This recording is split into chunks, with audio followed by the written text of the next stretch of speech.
नमस्कार. आज आपण 22व्या श्लोकाचा अर्थ जाणून घेऊया.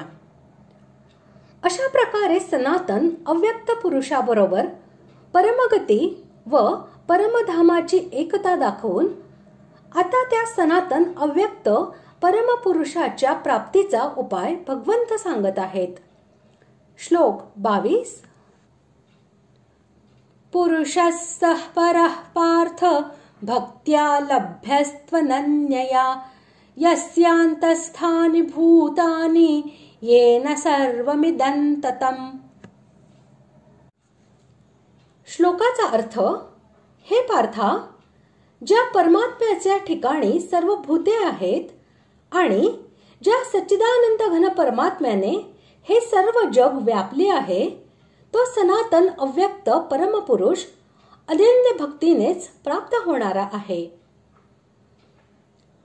ज्या परमात्म्याच्या अंतर्गत सर्व भूते आहेत आणि ज्या परमात्म्याने हे सर्व जग परिपूर्ण आहे, या दोन्ही वाक्यांचा अभिप्राय असा आहे की, पहिल्या वाक्याने असे समजावे की ज्याप्रमाणे वायू, तेज, जल, पृथ्वी ही चारी भूते आकाशाच्या अंतर्गत आहेत व आकाश हेच त्यांचे एकमात्र कारण आणि आधार आहे, त्याचप्रमाणे सर्व चराचर प्राणी म्हणजे सारे जग हे परमेश्वराच्याच अंतर्गत आहे, परमेश्वरापासूनच उत्पन्न झालेले आहे आणि परमेश्वराच्या आधारावर टिकून आहे.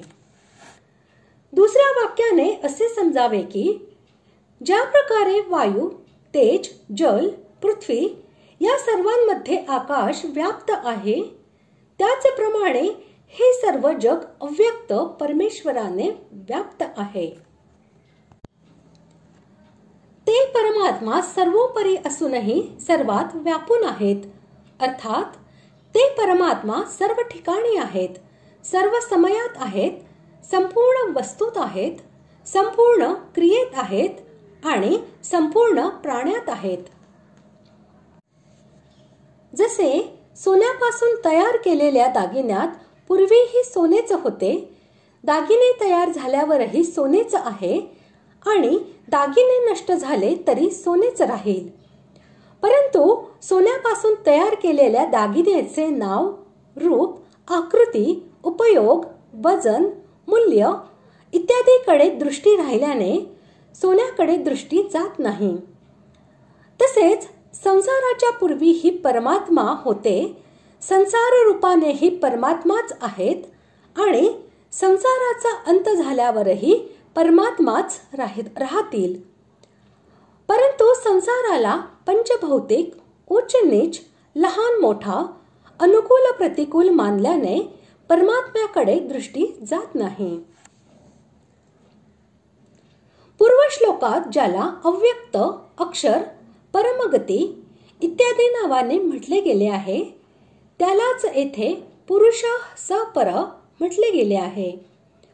असा तो परमपुरुष परमात्मा अनन्य भक्तीने प्राप्त होतो. परमात्म्याशिवाय प्रकृतीचे यावन मात्र कार्य अन्य म्हटले जाते. जो त्या अन्याची स्वतंत्र सत्ता मानून त्याचा आदर करतो, महत्व देतो, त्याची अनन्य भक्ती नसते. यामुळे परमात्मा प्राप्तीत उशीर लागतो. जर त्याने परमात्म्याशिवाय कोणाचीही सत्ता आणि महत्ता मानली नाही, तसेच भगवंताच्या नात्याने भगवंताच्या प्रसन्नतेसाठी प्रत्येक क्रिया केली, तर ती त्याची अनन्य भक्ती होईल व याच अनन्य भक्तीने तो परमपुरुष परमात्म्याला प्राप्त होईल.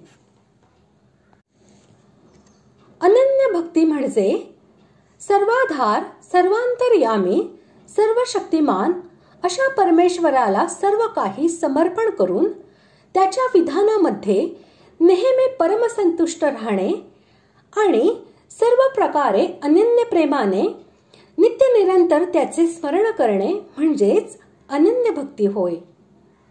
या अनन्य भक्तीने साधक आपल्या उपास्य देव असलेल्या परमेश्वराचे गुण, स्वभाव आणि तत्व हे चांगल्या प्रकारे जाणून त्याच्यामध्ये तन्मय होऊन जातो आणि लवकरच त्याचा साक्षात्कार करून घेऊन कृतकृत्य होतो. हे म्हणजे साधकाने त्या परमेश्वराला प्राप्त करून घेणे होय. अशा प्रकारे आज आपण 22व्या श्लोकाचा अर्थ जाणून घेतला. पुढील भागात आपण 23व्या श्लोकाचा अर्थ जाणून घेऊया. धन्यवाद.